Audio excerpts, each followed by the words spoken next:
Hello, welcome to OnePlatinum's Ultimate Guide for Scylla. Everything in this guide comes off of experience, so take it or leave it. I will warn you that this video is very long and starts from the ground up.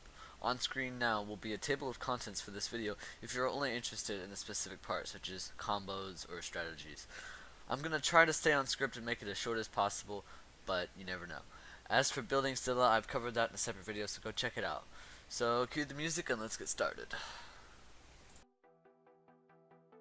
Abilities. Scylla's passive says that every time she maxes an ability, it gains additional effects and she gains 20 magical power. This is very important later on. Scylla's first ability is Scylla. At ability ranks 1 through 4, she can cast it out to root enemies and do damage. The root duration scales the further it is upgraded.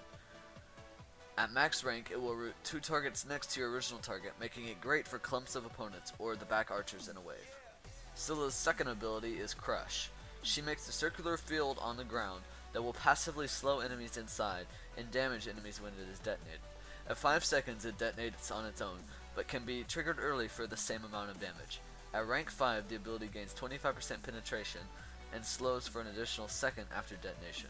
On a side note, being able to detonate at the earliest time possible is a large part of Scylla's skill cap. Scylla's third ability is her Sentinel. She will summon a Sentinel at the target location that serves as a ward for 5 seconds. You may activate the ability again within 5 seconds to teleport to the Sentinel. This is Scylla's only escape and can also serve as an emergency ward for stealing objectives. Other gods cannot teleport to a Sentinel. It also gives passive in P5. At max rank, the ward can see through walls and its range is increased. She is pullable by a Willish while teleporting. Scylla's ultimate is a monster! She will turn into a monster and have 6 seconds to make a single powerful attack at the target location. If you kill a god with the attack, it resets and you have another 6 seconds to attack again. This attack is massively powerful, sometimes allowing for an instant kill later in the game. Any squishy target below 40% health can be ulted for a near guaranteed kill at any stage of the game.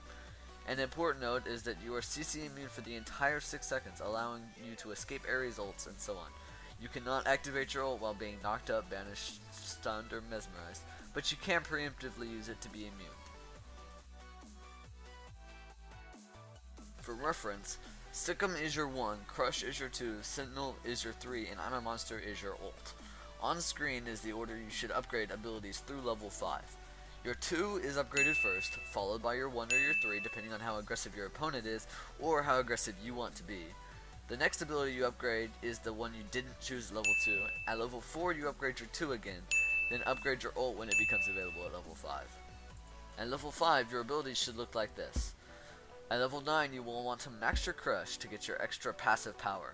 At level 9 your abilities should look like this. It is possible to point skip on Scylla, but I find it ineffective since maxing your Sickum is your next priority. At level 10, you have the decision to put a point into your ult or your 1. I almost always prefer upgrading my ult in this situation because around level 10 you start fighting their support and jungle constantly in the mid lane, so it's nice to have a more damaging ult for combos and such. If you prefer maxing your 1 level earlier, go ahead. This is just my preference. At level 13, you should now have a maxed Sickum. From this point, you should just upgrade your 3 unless your ult can be upgraded. Using this strategy, you will finish both at level 19 and 20 respectively, and if you are farming correctly, you should be ahead by 2 to 3 levels. Combos and techniques.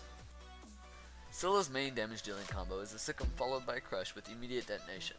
However, a more advanced version of this is a Sickum followed by a basic attack, followed by Crush, followed by another basic attack, and then Crush detonation. This will allow Polynomicon to do the most damage it possibly can late game. Another combo that works well with Ninja and Kumba ults is a Crush, followed by an ult, followed by the Crush detonation, so you lay your Crush down underneath your target.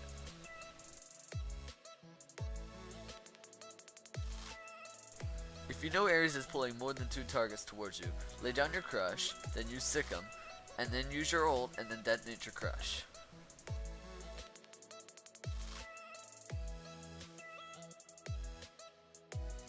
Tips and tricks. When trying to ult, try to do it in the chaos of a teamfight or while a target is running away. Against the advanced player, trying to hit an ult while he's watching you is nearly impossible. Again, they can't dodge what they aren't looking at. Predicting an enemy's movement is another huge part of Scylla's skill cap. Scylla's ult has a charge up time that will seem like forever when trying to hit a moving target.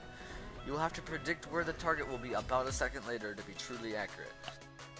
This may sound strange, but targeting enemies through walls can sometimes be the most effective way to hit an ult. They won't expect it and will tend to stay on the same vector of movement you last saw them. Get comfortable hitting ults on moving targets before trying this though. An important thing to note is anytime you can use a basic attack without interrupting the speed of your combo, it should be done, as it just increases your damage. When landing against opponents that are stationary in any way, shape, or form, or have to stand in the wave to use abilities, save your crushes until they are vulnerable with the wave. This includes Vulcan with his turret, Isis if she's wind gusting, and Agni if he's preparing to either dash or use his flame wave, whatever it is. Any poke opportunities should be taken so you can eventually combo them for a kill. Also, Nijal makes an amazing jungler to pair with Scylla, because you can almost guaranteed insta-kill them at level 6 if done correctly. Don't be afraid to be aggressive if you have a good jungler, or be passive until you come online late game. If you're pushing towers with Scylla, use Polynomicon as often as possible to do the most damage to the tower.